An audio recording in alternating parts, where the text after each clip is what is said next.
Welcome back to the Chtib Zhang Show, episode 49. In today's episode, Eric, it is UFC 269. Next Saturday, December 11th, will be UFC 269, highlighted by Dustin Poirier and Charles Oliveira. So we'll be breaking down the main card event as usual, as we do for the UFC fight nights. But before we get into that, we got to talk about the sponsor of the episode, Hot Streak Fantasy, the best in-play fantasy app on the market. Pick 2 to 3 players in the NFL and NBA, and watch your favorite teams. Watch them make you some money. Hot Streak is matching your initial deposit as a bonus when you use promo code Hot Sauce. So get Hot Streak Fantasy app now. Every week, best in-play fantasy app on the market for sports gambling, quick and easy. So if you're someone who likes to waste money on the gambling and you're into sports, then this is the app to download. So get on that to make some quick money. But before we get into the episode, as always, roll it.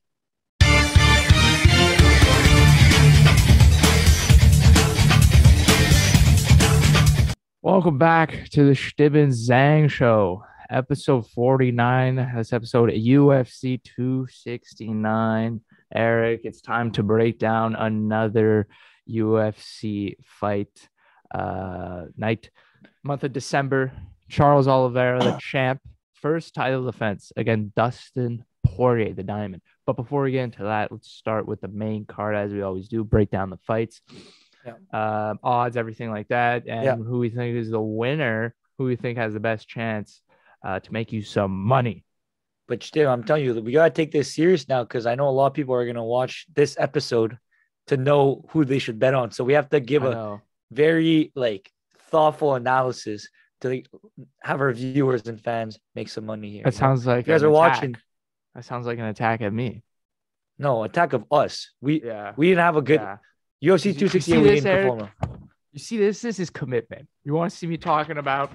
Show me your loose sleeve, your piece of paper. I bring this commitment. Little phone. So you better.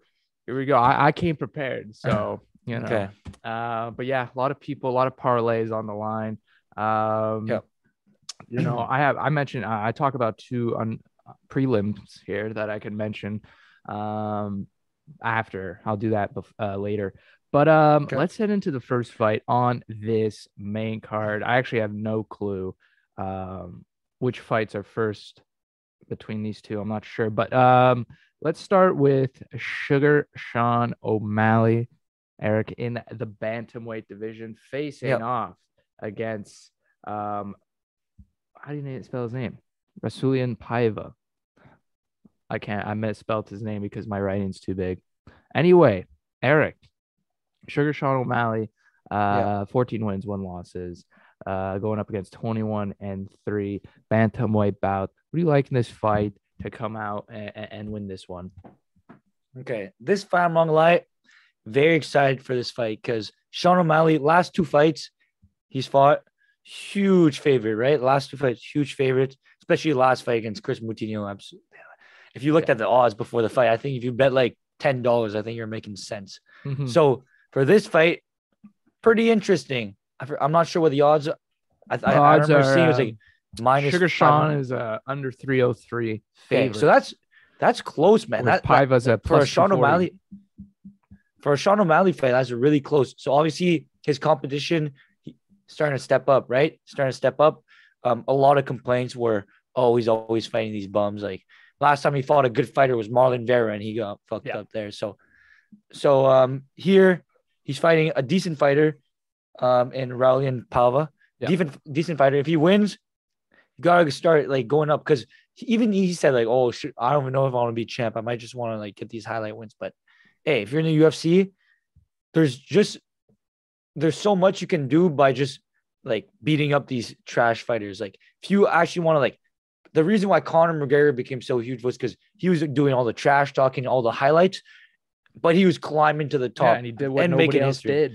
Exactly. And with all the trash talking. So that's why he became a superstar. And Sean O'Malley, he's never going to reach Conor McGregor's status, but he's definitely he's a star at UFC. This guy's unranked and he's always on the posters and everything. So in this fight, I have Sean O'Malley. I'll bet it. I'll put Sean O'Malley in my parlay. I'm very confident in him winning this one.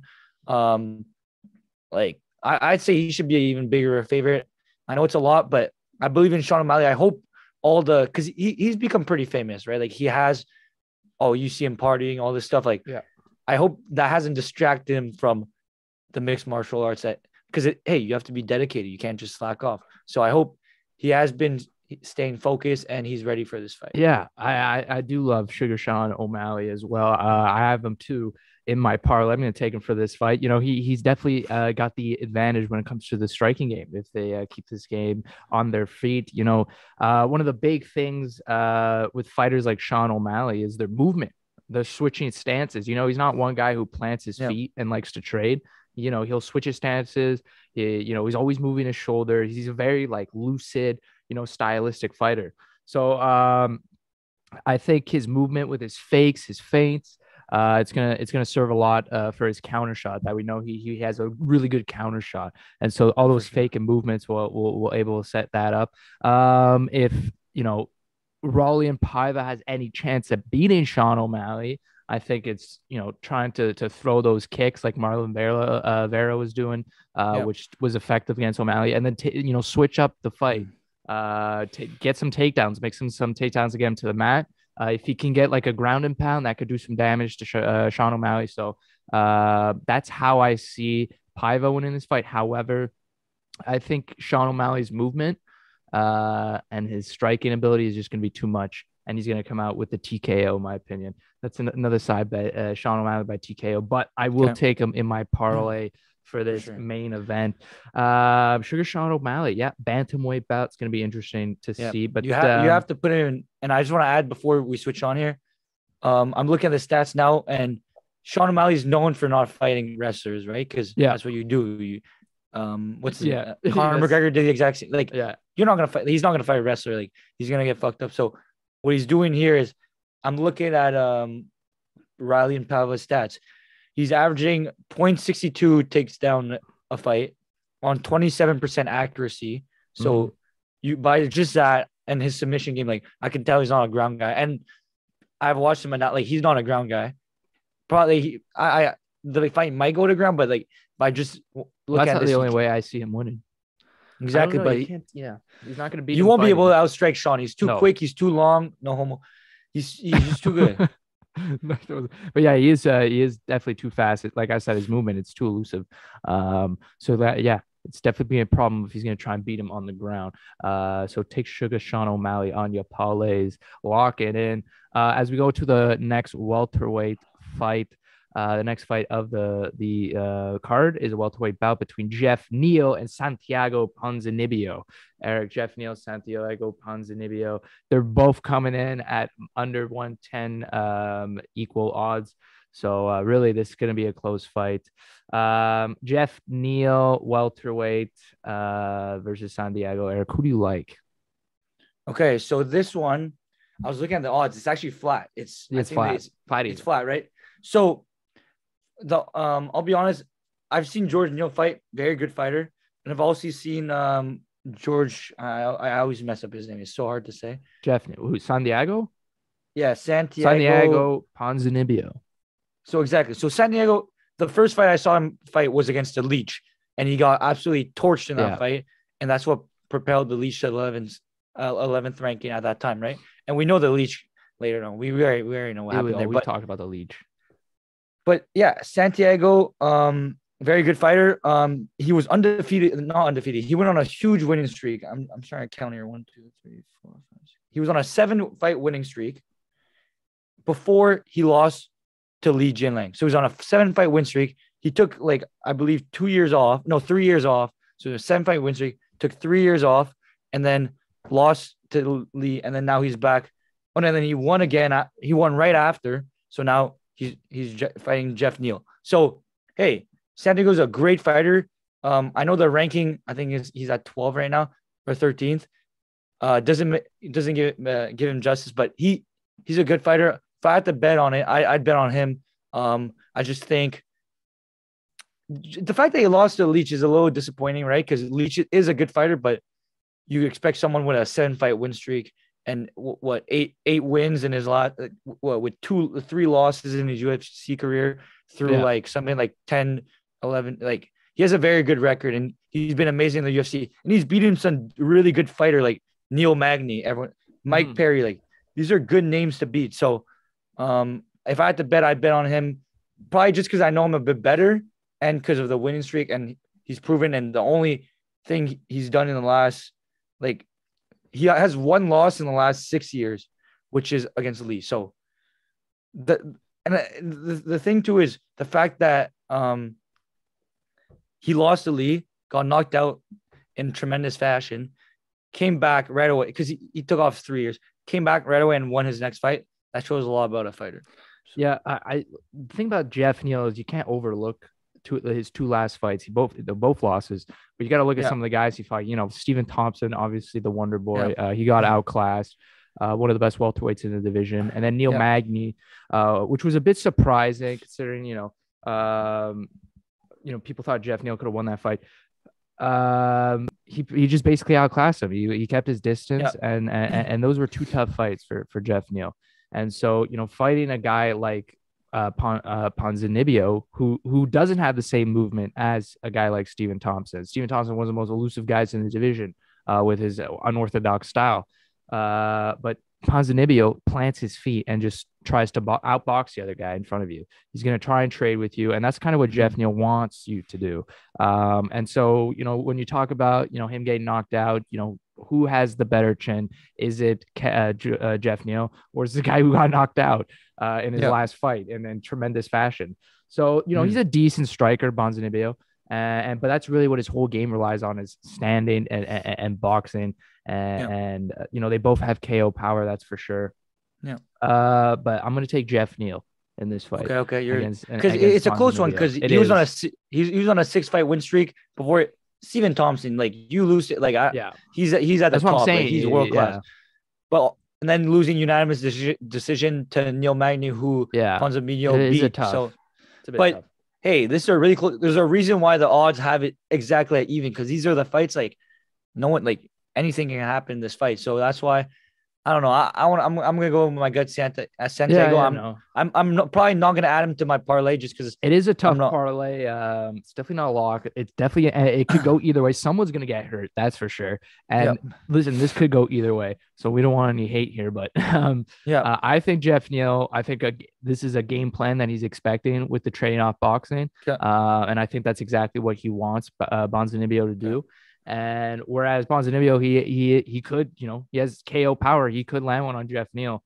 And this is a very close fight. Someone's going to get hurt, but you're going with Santiago. I'm going to go with Jeff Neal.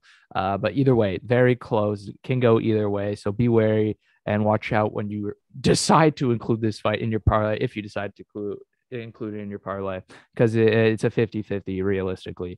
A flyweight division, the flyweight division, Eric, the one I don't like to talk about because it's 125, but no, there's some good fighters in there. K-Car of France is versus former flyweight, right? No, featherweight. Cody Garbrandt. What champ was he getting? Featherweight, right? No, bantamweight. Bantamweight, yeah, that's what it was. Former bantamweight champ. He is now dropping down to the flyweight division. He'll be having his first flyweight division fight versus K-Car of France. And so if Cody Garbrandt loses this one, it's going to be 5 out of his last 6 fights have been losses. And so there's a lot riding right now. I'm not going to say a potential UFC cut, but that's not top talent with losing 5 out of 6.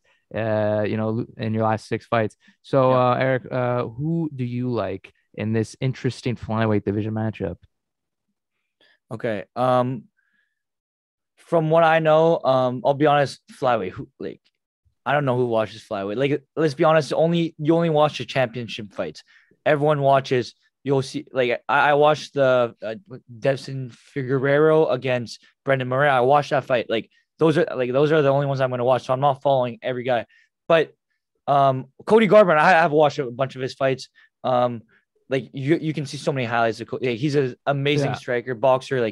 He's so quick, But obviously, it was sad to see him get outclassed by Rob Font, get outclassed by TJ Dillashaw twice, but Cody Garbrandt has put on one of the craziest display of boxing I've ever seen in my life when he fought Dominic Cruz. Absolutely outclassed one of the greatest probably one of the basically the greatest bantamweight of all time. Absolutely outclassed him for the belt. So you have to give props to Cody Garbrandt. Everyone's a little his chin's a little glassy, you know, like it's definitely not it's definitely not the most solid thing. But just from what I know, I follow Cody a bit, like just because I know him, not because I'm not gonna lie, not haven't put a lot of like thought into this, but just from what I think, my instinct and how like I've been watching some like people talk about it, and like I think it's Cody. I think Cody's got this one, and he is a favorite too, right? I believe. So I think he's got it. He is a favorite under 152. Kai Kara France is over 125 underdog. That's interesting because Eric, like you, again, I'm taking the opposite of your prediction. I'm taking Kai Kara France because I think Cody Garbrandt is stepping in to Kai Kara France's world right now. You know, it's his first flyweight fight. We've seen, like, he will have no problem making the weight, whatever, that's fine. But we've seen Cody Garbrandt struggle against guys who have fast movement, quick pace movement. We've seen it against, before he knocked out a Sun Chao, or Sun. How do I say these names, Eric? I'm pretty sure. Yeah, Sun Chao. He was pressed against the fence. He was basically being pressed against the fence with his movement. And same thing when he fought against Rob Font. He was pressed against the fence because these guys have quick movements. And when you go down to a division where the guys way less, they're going to have quicker movement. Kai Kara France is going to have quicker movement than Cody Garbrandt. We know Cody Garbrandt's going to want to box, right? And that's basically the strongest point of his game. So he has good speed, good boxing mechanism. So that's what he's going to be looking to do. But you listen, Kai Kara France has good grappling, submission defense. Don't think this is going to be a wrestling bout, so don't have to worry about that. But he has decent boxing too. And I think his movement, he's going to press Cody Garbrandt like those two were able to do before, but only, Rob Font was able to get it done. If he can press him against the fence like those other guys are going to do with his speed, I think he could come out with a decision at least. I don't think he's going to knock him out, but a decision or something. He's just going to have to be. He's going to have to watch out for Cody Garbrandt, obviously, great boxer. But I think the going down a division with this, I think this movement and the speed is going to be a huge factor in this flyweight because it's his first fight at 125. So I think he's going to be a little surprised of how quick the guys can be. Fair. So the thing with Cody is, at some point, I think I heard him talk about like he's got 4 losses in his last 5 fights. Obviously, he's fought world-class fighters. So TJ Dillashaw twice, Pedro Munoz, who is a good fighter too. Like he got KO'd by Pedro, who's a good fighter. And Rob Font was a good fighter too. So they're definitely at the top. So it's not like he's been fighting bums, but 4 out of 5 looks bad. 5 out of 6 looks terrible. And then he has that one win against Rafael Asuncao or whatever it's called. Asuncao. But that was a highlight. I've seen that. I don't know if you saw it. It's when he dogged at the buzzer. So that was amazing. I love that. And before that, he was being pressed by him. If you watched the fight before he got, you could clip that. So, but hey, don't like Cody Garbrandt is actually like he's such a good. You don't understand how his speed, man, especially at 125, is gonna be lighter. But there's less room for less fat on that chin too. So gotta watch out for that because he's been getting knocked out. He has been getting knocked out. It's not like he's been he hasn't been losing by like unanimous decision other than that TJ he's been getting KO'd every single time. And last fight he lost by unanimous decision. But hey, I don't know. I hope Cody win. I want Cody to win just because I probably like Cody a bit. I'm a little fan, right? But hey, it's going to be a good fight. Well, I want Kai Kara France to win so I can make some money here. Plus 125 here. I already got 2 underdogs on my parlay, Eric. Well, no, not really.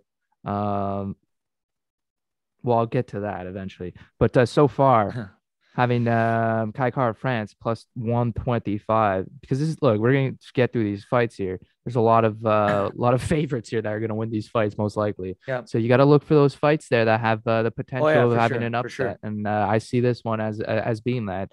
But let's go to a fight with a potential upset, Eric. Amanda Nunes versus Julia Pena. Just kidding. Yo, if you just kidding. Just kidding. No, this will be an absolute down.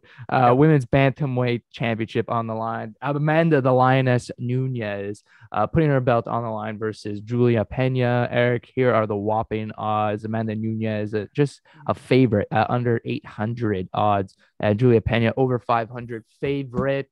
So if you want to bank some money, you know, if you're crazy, you're willing to lose $30, $40, put some money on Julia Pena. You come out with a nice little profit. Why not? That's if you're, you know, you're sure that you want to lose $30 because that's exactly what's going to happen. Amanda Nunez, I expect a total obliteration. You know, she's better striker. Even if Julia Pena tries to get it to the ground, Amanda Nunez is better. She's better on the ground. Her wrestling, she can out wrestle her. So she's going to crush her. It's going to be like a round 2 KO, something like that. And there's not really much there's not really much to really go in here. That's how I see it happening. Exactly the same analysis. I find funny because she actually got submitted by Valentina Shevchenko. And Valentina Shevchenko is more of a striker than Amanda Nunez too. Imagine getting submitted by Valentina Shevchenko at a lower weight and then going up a weight and having to fight the Lioness, who's already a huge bantamweight and who's way better on the ground than Valentina. Like, I don't see this fight going any other way. I think Amanda's winning 100%. It's anytime Amanda or Valentina fight, same old story. Outcome.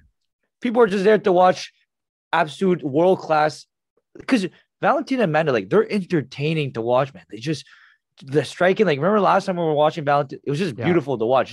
It was beautiful striking, like just like the way the speed.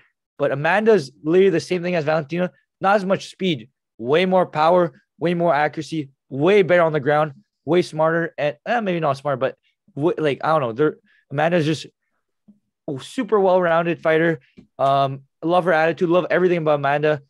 I've been a fan since she beat Ronda Rousey, since she beat Cyborg. So I've been following her career. I'm not gonna lie, her and Paulo Costa are one of the reasons I'm into UFC. So I'm happy Amanda. Yeah, it's kind of crazy. Like, wow.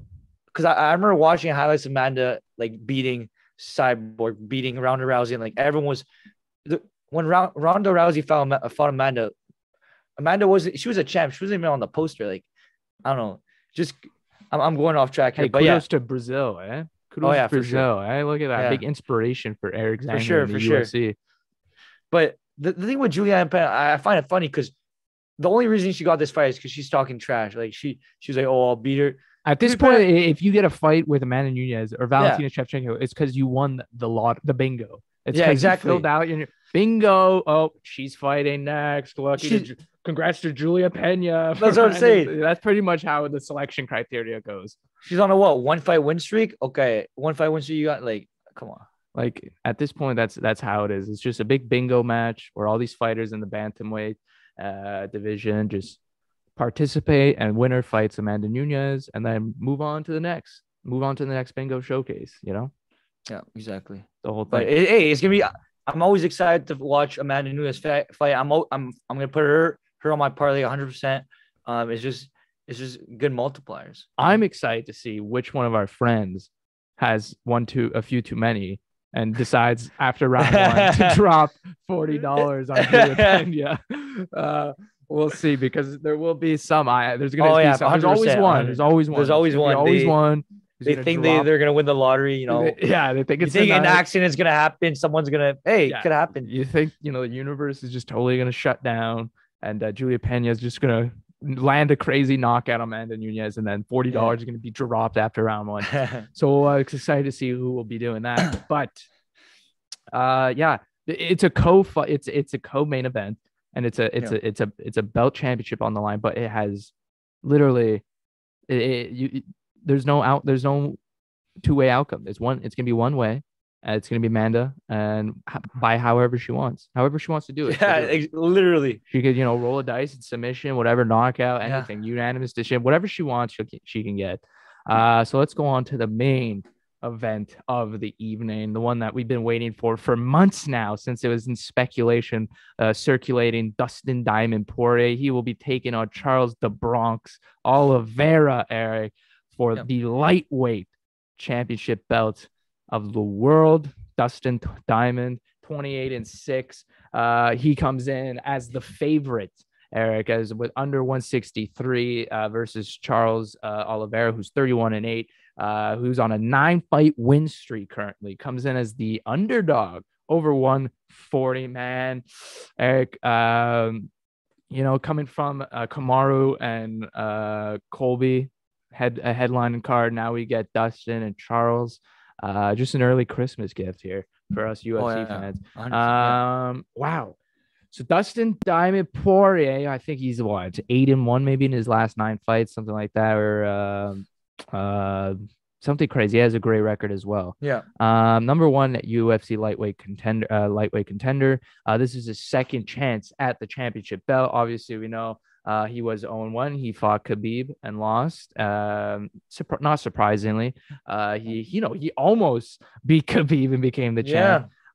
Closest person to beat Khabib, but no, he now gets his second chance at Charles Oliveira. Eric, this is your guy, Dustin Poirier. We want this guy to win the belt. How's he gonna do it? Do you think he's gonna do it? And what's gonna happen? So it's kind of sad because I like Charles Oliveira too. I'm not as sad now just because I know Charles Oliveira. He's a champ now, right? Charles Oliveira has gone through a lot too. Maybe not as much as Dustin, but he's gone through a lot. Kind of like, hey, everyone loves a good underdog story. Well, I'll say this: since 2015 and 2017, he went 2-4 to start. He went 2-4, so that he had some trouble at the start, but then after that, was it a loss against Paul Felder? He just won 9 fights. He's on a 9-fight win streak right now. Exactly. So you have that, and like Charles Oliveira has been in the UFC forever. Like same thing with like Glover. Like it's a similar story to Glover Teixeira. Like just being in the UFC forever. Michael Bisping, like UFC forever, okay, and then just winning. So that's Charles Oliveira's story. On the other side, you have Dustin Poirier, who he hasn't lost a lot in the UFC. Man, this guy hasn't lost a lot.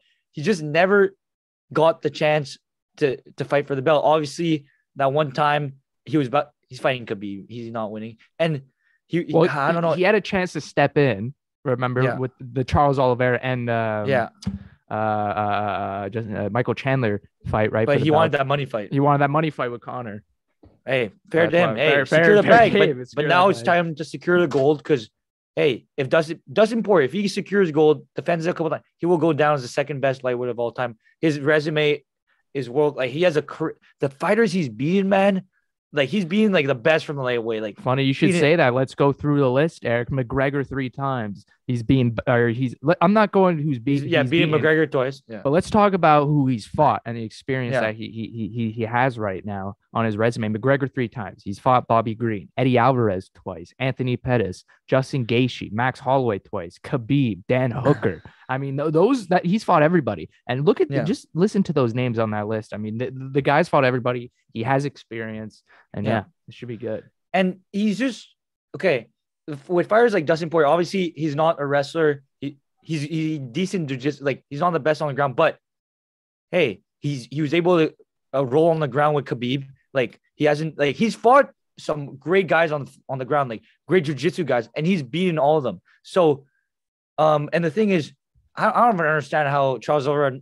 I would never expect Charles Oliveira to knock out Michael Chandler, but it did happen. Mm-hmm. But Dustin Poirier, man, on the like if they stay on their feet, like Dustin Poirier is knocking like unanimous decision or knockout. Like he is so good.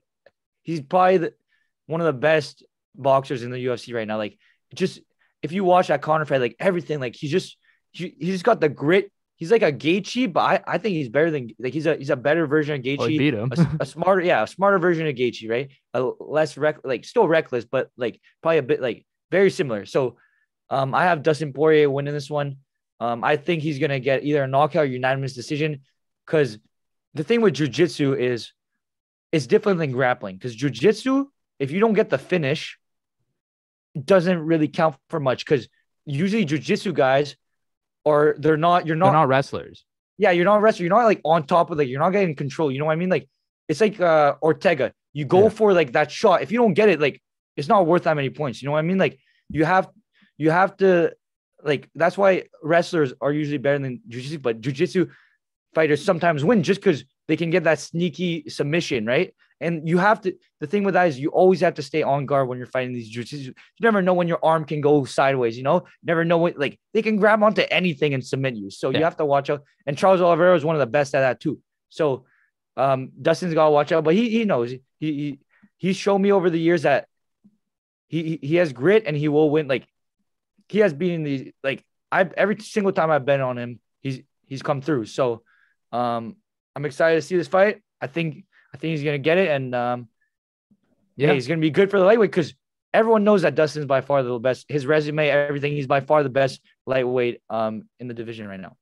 So, but yeah, I'm with you. You know, Oliveira, 14 submissions in UFC. That's the most all time in the UFC. Obviously, he's one of the most dangerous jiu-jitsu artists in the game. And he's hot right now, obviously. But like you said, if this stays on the feet, we saw Michael Chandler almost knock him out in the first round, right?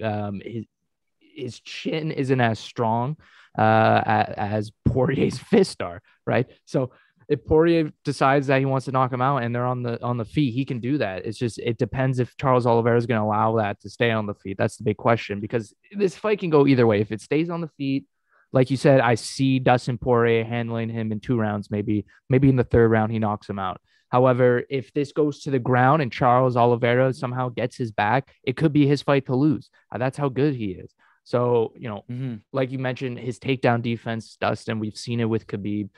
The big difference between Khabib and Oliveira is that one's a wrestler, one's not a wrestler. So like you said, they won't be rolling around or anything like that. He's not going to be putting all his weight on top of him or anything like that. So he's going to go for that one-shot submission, like you said, which Dustin's going to be aware of. We've seen him defend it.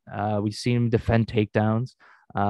He went against probably the best wrestler in the UFC at the time, Khabib. So there's no fault there.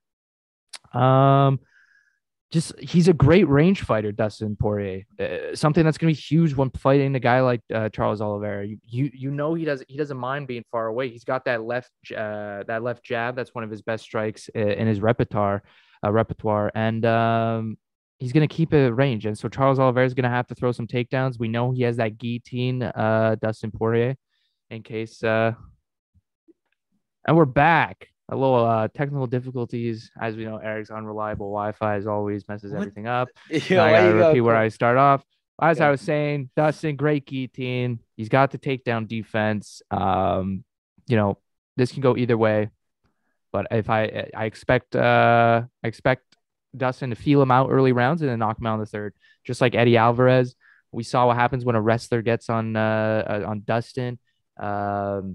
You know, when he threw that 12-6 elbow, Eddie Alvarez, when they were against the fence, and the moment he was able to get up, he knocked him out, like he beat him. Remember, he got up and right away he threw on a clinic in the striking show. So cardio is going to be huge for Dustin, which we know he has. Khabib has talked all about it, how crazy his cardio is. So I expect him to feel Charles Oliveira out, see what he's looking for. If he's looking for takedowns right away, get a feel for his takedown attempts, number 1, so he can know what to do defensively.